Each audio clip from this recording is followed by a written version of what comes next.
Greetings, I'm your host, Dr. Wolfula, back with a review of the latest Scream movie, Scream. I know, I was really rooting for it to be named 5 Cream too, but it is what it is. It's Paramount's loss, really. The 5th Scream film is the first without the late iconic horror director Wes Craven's involvement. The new film is directed by the duo who did Ready or Not, and is dedicated to Craven's memory, so it had to be good. Well, okay, it didn't have to be good, but it'd be nice if it was good. And you know what?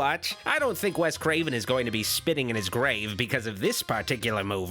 I mean, there's still plenty of opportunities for Hollywood to still make something that tramples over Wes Craven's legacy, but I thought Scream 2022 was good at least. In fact, I thought it was pretty damn good. It's an honor. But it's hard to review a movie like this without spoiling it. The Scream movies are ultimately murder mystery whodunits with a fun meta slasher theme, and this flick's marketing really focuses in on that, flaunting that the killer is on the poster, and giving very little info about the film's events in the trailer itself. So I'm gonna be spoiler-free in the first half of this vid, give a warning, and then go into the spoilers at the end. I will tell you this right off the bat, though. Drew Barrymore does not return as the surprise killer behind everything who just faked her death this whole time. It'd be pretty fucking crazy if she was, though, right? It'd make no sense, but it'd be wild. It'd be the first actual surprise in the third act of a movie in this franchise, at least. I've seen this movie before. Not this movie. Scream 2022 opens with another attack by a murderer clad in the Ghostface costume, with Roger L. Jackson reprising the voice of the, well, voice changer that the killers always use, and I gotta say, I think Jackson delivers his best voiceover as Ghostface ever in this movie. He really gets to take it to new places. Hello, Sydney. The victims of the killer this go-around are all tied to a high school friend group reminiscent of the original film's characters, and the new cast of young victims have relations with corpses from the previous films, some in more interesting ways than others. Whatever his link is to our past, it's pulled us all back here. Notably, there are twins in the cast whose uncle was the late Randy, and the film has some fun playing with his legacy, his niece having a lot of knowledge about horror herself. I'll turn behind you. Behind you. The new wave of killings in Woodsboro ultimately draw in the surviving 3 characters, of course, with varying motivations: Dewey, Gale, and Sidney. Do you have a gun? I'm Sydney Prescott, of course I have a gun. I enjoyed the new characters because it felt like the film was ultimately trying to build them up on their own. The film honestly could have worked without the legacy characters at all, and it kind of felt like it was written in such a way where if any of the 3 decided not to come back, they could have probably been written out, but I do like what was done with Sidney, Gale, and Dewey. It felt like they were frozen in place in the sequels without much new, interesting developments in their lives. But Sidney has a family now and seems to be living a happy life finally. Dewey and Gale, not so much though. At least for Dewey, who was forced into retirement as sheriff, separated from his wife, becoming a reclusive alcoholic. But hey, Gale hosts a morning talk show, so that's nice. There's certain rules to surviving. The movie's not really about the original characters though, so we only get a little glimpse at who they are now and what they've been up to. The movie drives home that the trio is just tired of this nonsense after 25 years, having to unmask another horror fan wearing a goofy Halloween costume. If your life revolved around that, you'd get fucking sick of it too. Scream 2022 is fully aware that you are fully aware of all the tricks of slasher films at this point, and it plays into that to its benefit. It wants you to think that you're smart and one step ahead of it, thinking the killer will pop up behind a door or in the basement. It knows that it's predictable, so it just throws a ton of predictable slasher tropes in, leaving you wondering which one will be the one that actually sticks, which cliche will be the one to lead to actually offing another victim or be used to one-up the killer. All the cliches end up building tension instead of frustration. The movie actively tries to trick you into thinking you know when the killer comes out, so you're never really sure when the killer will come out or who they'll kill or how. It's happening.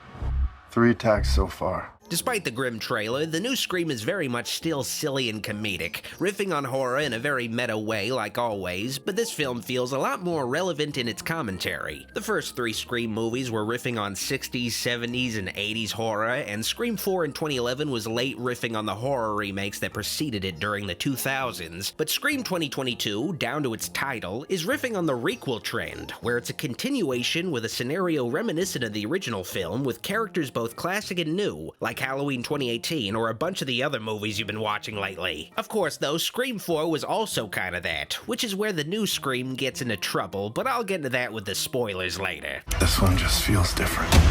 Scream 2022 ultimately felt like a solid return to the franchise that Wes Craven would be proud of. It's got a mystery that drew me in, and the new characters worked, having some interesting twists, while also having some interesting commentary on the current state of horror. It was also nice to revisit the previous cast, and the film works as a nice farewell to Wes Craven's and Kevin Williamson's characters, opening the door for new stories. The film also plays it a little too safely by the end, though, which is where I go into spoilers. If you don't want to be spoiled on the new Scream's twists and ending, you've been warned right now to skip to this time code in the video to avoid spoilers and hear my final thoughts. Alright, there's no turning back now. Sidney Prescott is the killer. Okay, not really, but that'd be fucking crazy though, right? It wouldn't make any sense, but it'd blow your mind, wouldn't it? No, Sidney is not the killer, and Dewey definitely isn't the killer either, because he gets killed halfway through the movie, which I thought was the right move. He was the most selfless, came close to dying the most often, and was supposed to die in the first film. His time had come, and his demise made it feel like the rest of the main trio could die.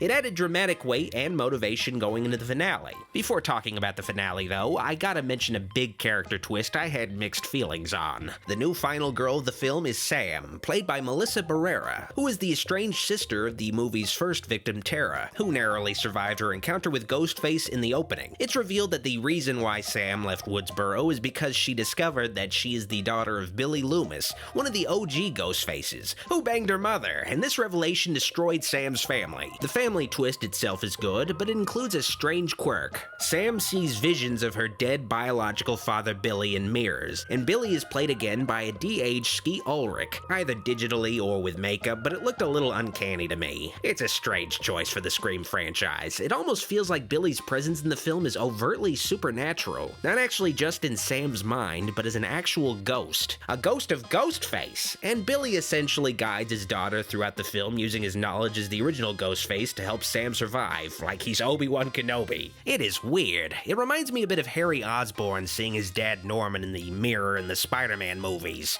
Avenge me! No!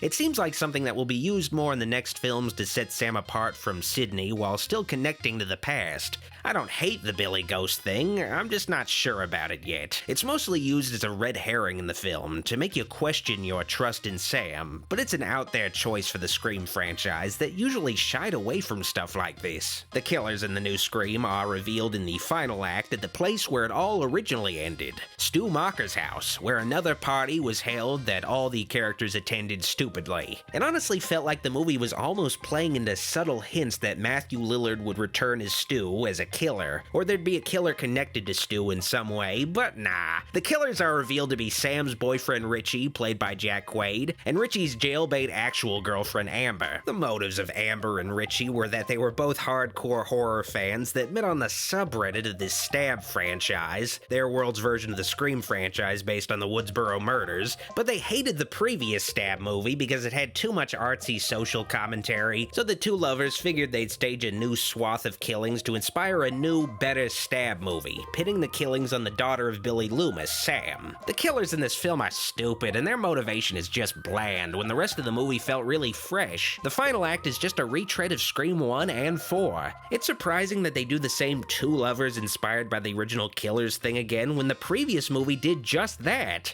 It was disappointing because the rest of the film felt pretty good and fresh by using familiarity against us, but then by the end it felt like they either didn't see Scream 4 or were hoping everybody skipped it so they could just do a worse version of its first movie tribute ending. Then again though, I'm not really a fan of the final act in Scream movies in general. It's always a thing where the killers take off their costumes, have the heroes at gunpoint, and tell everybody their secret plan and how the mystery of the movie actually works, and wasn't just the writers intentionally misleading the audience so they wouldn't be able to guess who the killers are. It sucks to see the movie play with the conventions of the Scream franchise and turn it on its head, but then in the finale do the same old thing played out the same way as always, a version of which we saw most recently. It's hard to believe that Richie and Amber are actually fans of the series because you would think they wouldn't do the evil monologue thing and just kill everybody right away when they had the chance, instead giving the heroes an opportunity to kill them like the previous Ghostfaces. You think they realize the one flaw in every Ghostface's plan is that they all monologue catalog instead of finish the job. The movie plays with the killers being really aware of the franchise's tropes, so it just feels a little insulting how they suddenly have this lapse in logic, unless it was always their plan to get themselves murdered and make it seem like an accident. The heroes of the Scream franchise are smart. Can we finally get some smart villains in this franchise already? Who knows what will happen with Sam in the future, though. Maybe she'll be a new kind of hero or villain. She can really go either way. It'll be interesting to see what they can do with a hero you can't totally trust.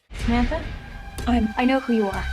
I've been through this a lot. Scream 2022 is a fine re-quel, whatever that means. It plays with familiarity in fun new ways, but I just wish it didn't play things so safe in its final act. I give Scream 2022 on a scale of Randy to Dennis Quaid, a Jack Quaid. Before I go, I do bonus die-in theater live streams of bad and classic horror movies for my Patreon supporters every Saturday night as part of my movie night tier. The next stream will be Jack Frost 2. Link in the description to join my Patreon and get my bonus streams. Support the channel today on patreon.com/Dr. Wolfula. If you liked this video, like it, and if you loved it, click the subscribe and bell buttons for more vids. I'd also like to thank these fine folks pledged my shout-out tier on Patreon for all their kind support. Videos like this wouldn't be possible without all their help. Thank you for watching, see you next time. Dr. Wolfula signing out.